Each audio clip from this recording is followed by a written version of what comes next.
Break के बाद आप सभी का स्वागत है। बढ़ते अगली खबर की ओर। पीएम मोदी ने जैन संत श्री विजय वल्लभ सुरीश्वर जी महाराज की 151वीं जयंती के अवसर पर पाली के जैतपुरा में स्टैच्यू ऑफ पीस का अनावरण किया। स्टैच्यू ऑफ पीस का अनावरण।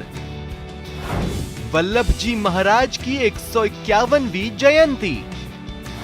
पीएम मोदी ने किया प्रतिमा का अनावरण। जय बोलो विजय वल्लभ सूरी महाराज की जय।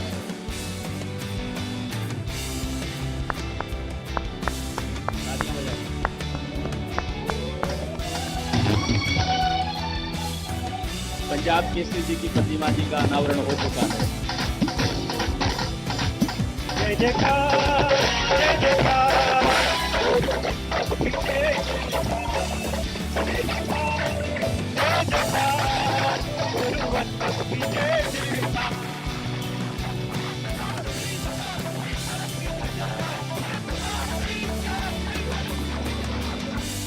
जैन संत विजय वल्लभ सुरीश्वर जी महाराज के 151वीं जयंती के अवसर पर स्टैच्यू ऑफ पीस का पीएम मोदी ने जैसे ही अनावरण किया, वल्लभ सुरीश्वर जी के जयकारों के साथ लोग झूम उठे।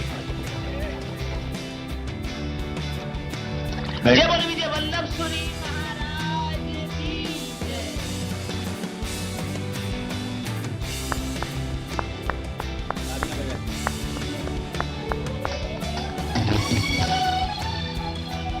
पंजाब केसरी जी की प्रतिमा जी का अनावरण हो चुका है। जय जयकार जय जयकार।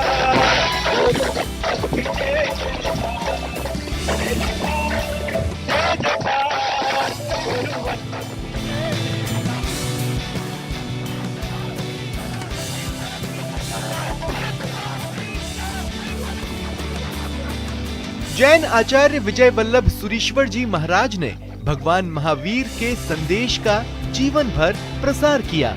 उन्होंने लोगों के कल्याण, शिक्षा के प्रसार, सामाजिक कुरीतियों के उन्मूलन के लिए भी अथक परिश्रम किया और आजादी के समय स्वदेशी आंदोलन में भी उनका बड़ा सहयोग रहा।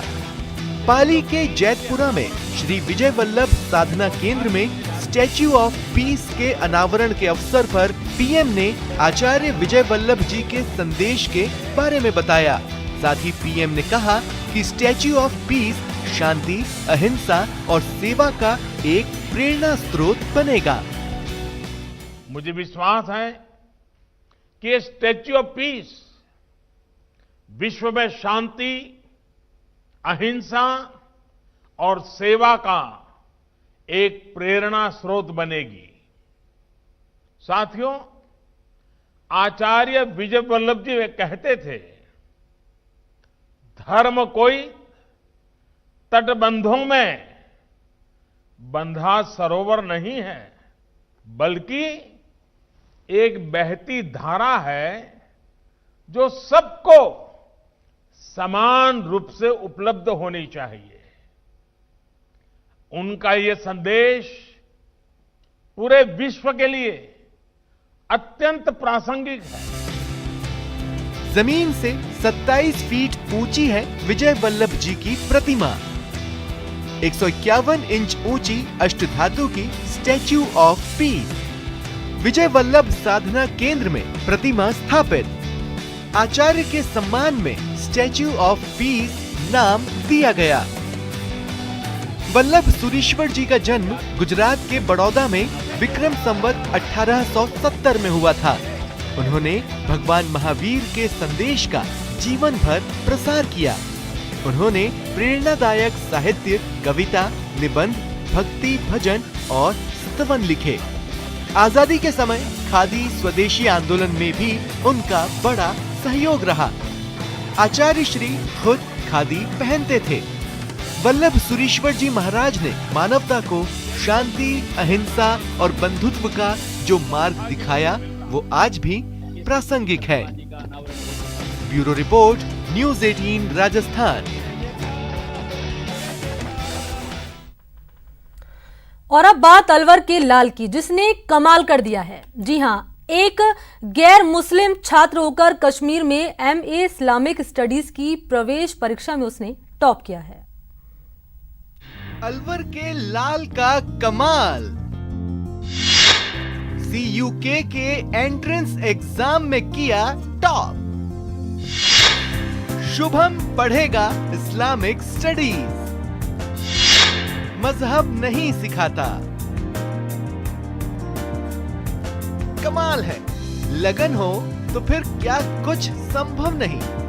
जी हां, इस साल सेंट्रल यूनिवर्सिटी ऑफ कश्मीर में इस्लामिक स्टडीज कोर्स में MA के लिए आयोजित की गई प्रवेश परीक्षा में टॉप करने वाला गैर मुस्लिम है। राजस्थान के अलवर के रहने वाले शुभम यादव ने प्रवेश परीक्षा में बैठे सभी मुस्लिम युवाओं को पीछे छोड़ 73.5 अंक हासिल किए हैं। यही वजह है कि इस बार कश्मीर में शुभम के ही चर्चे हैं। मैं नॉन मुस्लिम नॉन कश्मीरी पहला लड़का हूं इस देश में जिसने ऑल इंडिया रैंक 1 प्राप्त करी है सेंट्रल यूनिवर्सिटीज के कॉमन एडमिशन टेस्ट में, जो कि सेंट्रल यूनिवर्सिटीज द्वारा कराया जाता है, और वो भी इस्लामिक स्टडीज के विषय में। इस सब्जेक्ट को पढ़ने के लिए जो मुझे मोटिवेशन मिली वो मेरे दोस्तों से मिली थी, और सपोर्ट मेरे पेरेंट्स का हमेशा रहा। हमारे घर में बहुत ही लिबरल माहौल शुरू से रहा है, जिसकी वजह से मुझे ये पढ़ने की पारदर्शिता मिली।